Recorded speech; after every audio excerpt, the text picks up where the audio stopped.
السلام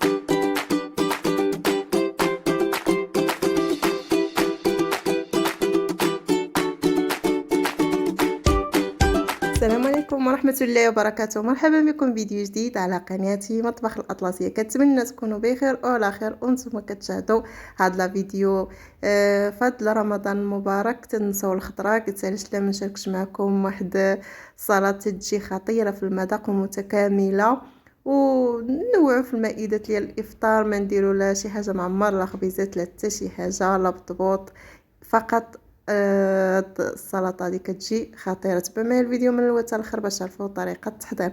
انا هنا خديت الارز الاصفر ديال الشلاضه، سلقته في شويه ديال الملحه، غير شويه، من بعد صفيته، كنزيد ليه شويه ديال العطريه، درت شويه ديال الملحه، زدت ليه كنت كنخاص ليه شويه ديال الابزار، زيت الزيتون، وشويه ديال الخل اختيار او لا عصير الحامض.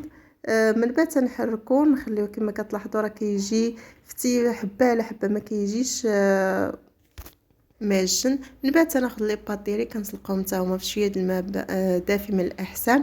نوعوا في لي باط اللي بغيتو، انا كانوا عندي هادو مجابين دايرين اللي عندكم في لي باط، ممكن تسدوك الطوال. ودرت ليه شويه الملحه، شويه ديال الابزار، شويه ديال زيت الزيتون وعسل البرتقال او الخل كما قلت لكم. كنحركوهم جيدا. كناخذ واحد العلبه ديال الطون، هنا كنصفي الزيت ديالها، من بعد تنضيف ليها زيت الزيتون باش كتجي المذاق ديالها رائع. ما كنبغيش نخلي داك الزيت ديالها، وكنضيف النصف مع لي باط والنصف مع الارز. نتوما ممكن ديروا علبه كبيره، ولا انا عندنا سلطه قليله ما كتاتاش بزاف، اكتفيت غير بواحد العلبه ديال الطون. المهم يمكن تقتصدوا، ماشي بالضروره ان يكون الطون كثير، الاهم هو الخضر. انا خديت واحد العلبه ديال المايز حتى هي صفيتها من داك الماء ديالها، درت النصف لي باط والنصف الارز، وكنحركوهم جيدا حتى ينسجموا هاد العناصر مع بعضها. من بعد غادي نضيفوا المايونيز.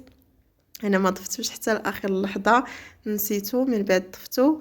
كندير شويه في الارز كذلك، وشويه في لي باط، شويه في لي باط وشويه في الروز كما قلت لكم.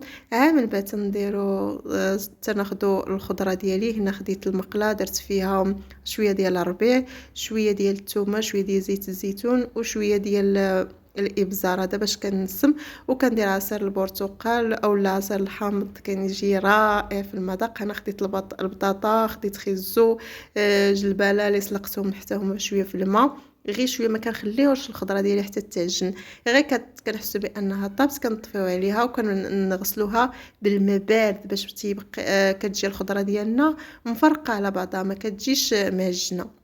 هنا كنقدمهم في ليمون، لان درت واحد كبير ودرت واحد صغير، كنزوقوا بشويه. مهم التزيين تيبقى لكم اختيار، فقط وريت لكم الفكره اللي ممكن ديروا.